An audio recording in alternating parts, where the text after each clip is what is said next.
Thank you everyone for taking the time to tune in today. Today's episode of the Topping Show is proudly sponsored by Topping Technologies.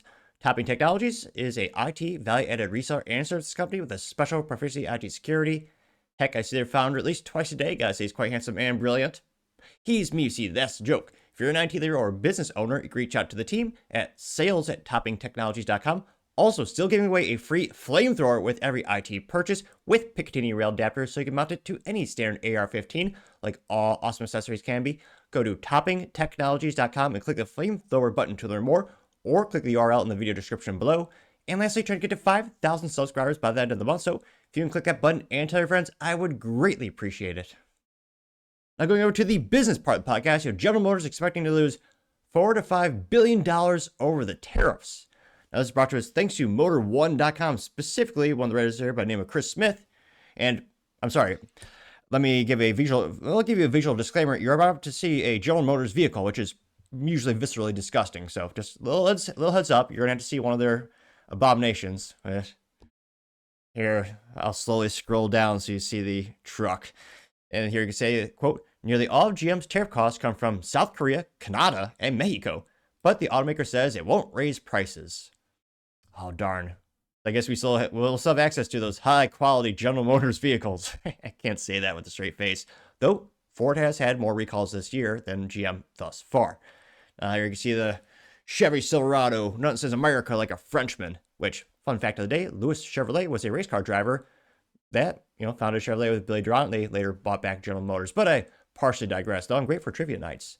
And to GM's credit, the truck it kind of looks good with that blue paint job. I'll give him some credit.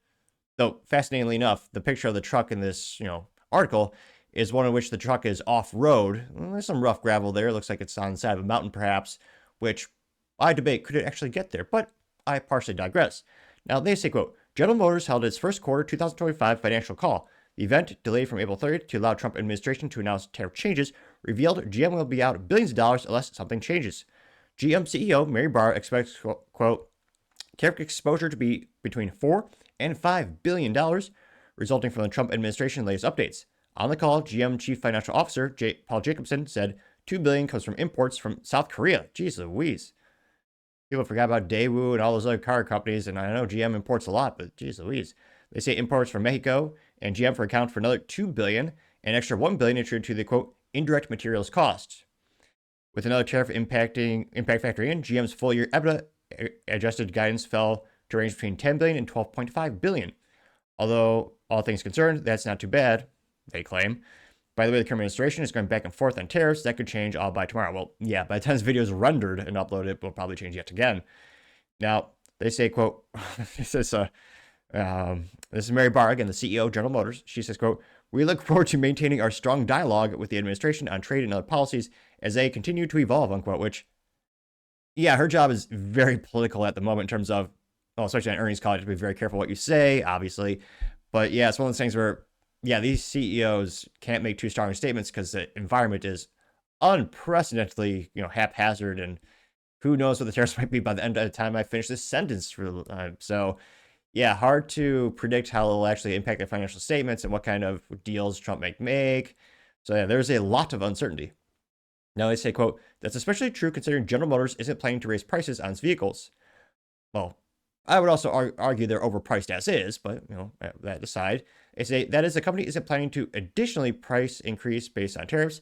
Say models like the Chevrolet Tahoe jumped by over $2,000 compared to 2024, and the cheapest 2025 Chevrolet Silverado, of which the same production does take place in the plant in Mexico, now starts at over $40,000. They continue with a quote saying, quote, one of the two Tuesday's presidential, I was going to say that's not grammatically correct, but they'll say one of the presidential actions will provide a tariff offset based on more than 1.5 million vehicles we build in the U.S. each year, said Jacobson. This will help mitigate a substantial portion of the tariffs on parts going into these vehicles and avoid additional costs to U.S. vehicle production, unquote. According to the tariff confusion, GM sales in the U.S. were up or above 17% for the first 3 weeks of 2025, which I'm actually surprised. The sales went up? Who's buying this stuff? They say this could be partially due to the buyers nabbing new cars before the full effects of the tariffs kick in, which, yeah, that was a big selling point for a lot of dealerships, even around here in DFW. They say, but given the nearly daily changes in tariff policies, things will likely change before 25 comes to a close, which, yeah, that's going to be a fascinating topsy-turvy year. And we'll see. Now, again, the Trump administration, the goal is to get the production back to the United States, which, again, for General Motors, that's possible. But again, it'll be interesting to see if the tariffs, if it's one of those things where the tariffs were locked in for like a decade, then yeah, every automobile company would come here in a second because, again, the tariffs would be so big. They increase the U.S. production labor and all the extra costs by, inherently doing business in the U.S. That would still be relatively small compared to the tariff. But I'm actually surprised. The only thing I know in terms of, automotive tariffs, historically speaking, is the chicken tax, which is why, that's why there's no really any imported trucks in the United States. They're all made here or, closely in Mexico or Canada. So it'll be interesting to see. GM says they're not going to raise prices beyond their standard kind of like year-over-year increase. So I was about to say good for consumers, but they're about to buy a product that inherently isn't very, reliable. So maybe it's not great for consumers. But let me know your thoughts because, as always, be fascinating to hear what you have to say today.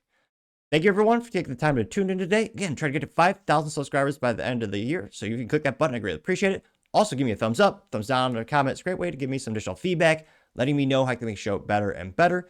Lastly, don't forget to take time to tell your family, tell your friends, tell your coworkers, heck, tell your enemies, tell anyone and everyone. Just stay safe, fight the good fight.